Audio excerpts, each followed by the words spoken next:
ہوتے سب ہمارے مختصر سے اپنی بارگاہ میں بارگاہ مصطفی بارگاہ علی بارگاہ سے بارگاہ سے بارگاہ زردی بارگاہ شرعی کر اللہ مصر وقوم فرما بحق الحسین بحق عائداد الحسین بحق آباء الحسین بحق ابناء الحسین بحق رسال الحسین بحق احوال الحسین ہمارے سرداری کو بارگاہ حسین منزل و مقبول فرما برادر سے سردار ناشد نبی سے تو کام اضافہ فرما والد اکرامی مقصود فرما کی بارگاہ سے سفر کا نیم فرما کی گرنا خیال کرنا دور فرما کی جتنے حاضرین ہیں جو دیوار شریع ہے جاکر حسین منزل و مقبول فرما جہاں نوازوں میں کرنا دلداری ماتمداری ہو رہی ہے تمام مصدار کو ماتمداروں حفاظت فرما عاشرات کے شاد عزت کے شاد سے معمول و معقول فرما وطن اہل وطن کی حفاظت فرما آقا مولا امام زمان اسلام کے ظہور میں تعجیل فرما ہم سب کے محدین انصار کی زیادت سے شرف فرما خدایا ہمارا قدر اسلام میں حفاظت فرما مقامات مقدسہ کی حفاظت فرما علماء روحانی نظام کا سائز عزت کے سرور قائم و دین فرما بلاخص قادر اللہ مسلم کی حفاظت فرما قصائص قوم کے سرور قائم و دین فرما ہم سب کو اللہ حسین بننے کی توفیق فراہم فرما ہم سب کو اللہ حسین بننے کی توفیق فراہم فرما سوائے اللہ حسین کے اللہ سیدہ فرما اللہم صلی اللہ محمد وعلی محمد باقی حسین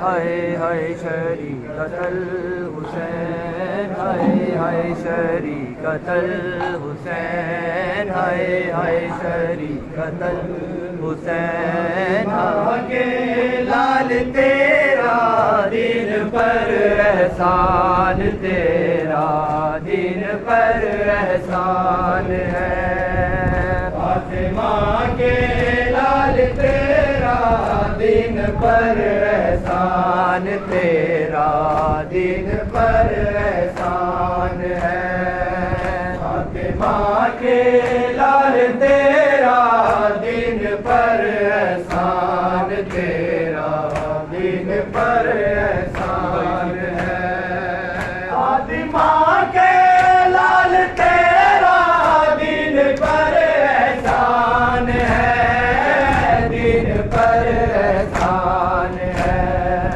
فاطمہ کے لال تیرا دین پر احسان ہے دین پر احسان ہے آخری تر کا بھی تو نے کر دیا قربان تیرا دین پر احسان ہے فاطمہ کے لال تیرا دین پر احسان تیرا دین پر احسان ہے تو ضعیفی میں جوانوں کی طرح لڑتا رہا اس طرح لڑتا رہا تو ضعیفی میں جوانوں کی طرح لڑتا رہا اس طرح لڑتا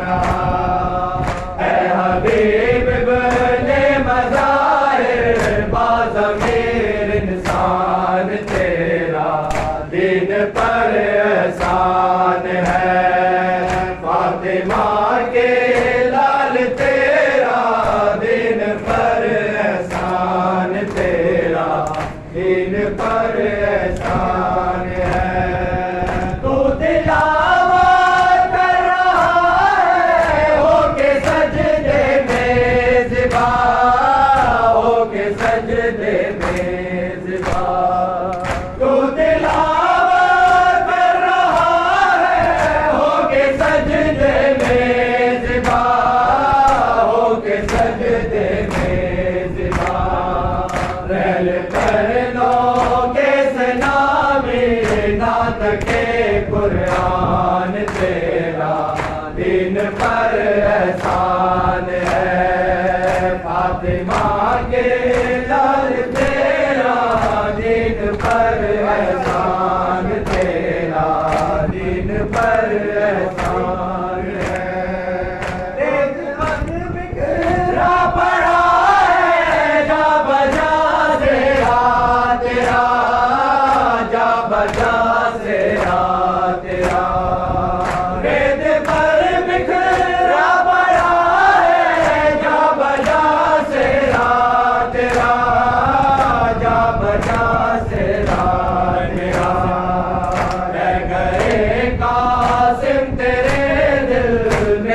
بھی ارمان تیرا دین پر احسان ہے فاطمہ کے لال تیرا دین پر احسان تیرا دین پر احسان ہے مرغ لاشے پر یہی کی بنت زہرا نے دعا بنت زہرا نے دعا مرغ لاشے پر یہی کی بنت زہرا نے دعا بنت زہرا نے دعا تو سدا زندہ رہے شبیر کے مہمان تیرا دین پر احسان ہے فاطمہ کے لال تیرا